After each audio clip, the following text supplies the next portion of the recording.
जय श्री राधे कृष्णा। ओम कुकरेजा चैनल पर आपका हार्दिक स्वागत है। हरि अनंत हरि कथा अनंता में आज सुनिए। गुरु का स्थान। एक राजा था, उसे पढ़ने लिखने का बहुत शौक था। एक बार उसने मंत्रिपरिषद के माध्यम से अपने लिए एक शिक्षक की व्यवस्था की। शिक्षक राजा को पढ़ाने के लिए आने लगा। राजा को शिक्षा ग्रहण करते हुए कई महीने बीत गए, मगर राजा को कोई लाभ नहीं हुआ। गुरु तो रोज खूब मेहनत करता थे, परंतु राजा को उस शिक्षा का कोई फायदा नहीं हो रहा था। राजा बड़ा परेशान। गुरु की प्रतिभा और योग्यता पर सवाल उठाना भी गलत था, क्योंकि वो एक बहुत ही प्रसिद्ध और योग्य गुरु थे। आखिर में एक दिन रानी ने राजा को सलाह दी कि राजन, आप इस सवाल का जवाब गुरुजी से ही पूछ कर देखिए। राजा ने एक दिन हिम्मत करके गुरुजी के सामने अपनी जिज्ञासा रखी। हे गुरुवर, क्षमा कीजिएगा, मैं कई महीनों से आपसे शिक्षा ग्रहण कर रहा हूं, पर मुझे इसका कोई लाभ नहीं हो रहा है। ऐसा क्यों है?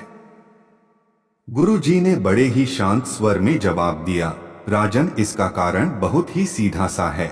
गुरुवर, कृपा करके आप शीघ्र इस प्रश्न का उत्तर दीजिए, राजा ने विनती की। गुरुजी ने कहा, राजन, बात बहुत छोटी है, परंतु आप अपने बड़े होने के अहंकार के कारण इसे समझ नहीं पा रहे हैं और परेशान और दुखी हैं। माना कि आप एक बहुत बड़े राजा हैं। आप हर दृष्टि से मुझसे पद और प्रतिष्ठा में बड़े हैं, परंतु यहाँ पर आपका और मेरा रिश्ता एक गुरु और शिष्य का है।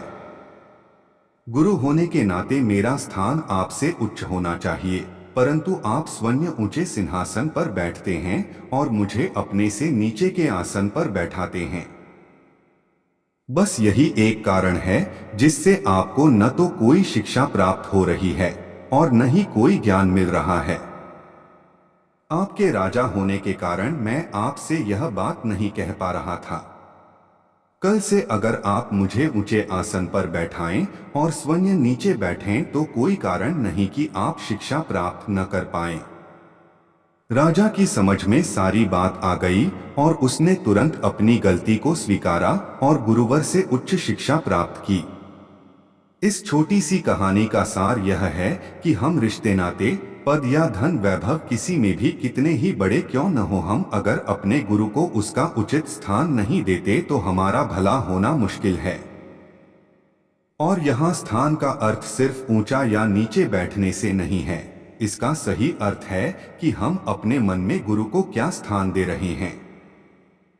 क्या हम सही मायने में उनको सम्मान दे रहे हैं या स्वयं के ही श्रेष्ठ होने का घमंड कर रहे हैं? अगर हम अपने गुरु या शिक्षक के प्रति हेय भावना रखेंगे तो हमें उनकी योग्यताओं एवं अच्छाइयों का कोई लाभ नहीं मिलने वाला, और अगर हम उनका आदर करेंगे, उन्हें महत्व देंगे, तो उनका आशीर्वाद हमें सहज ही प्राप्त होगा।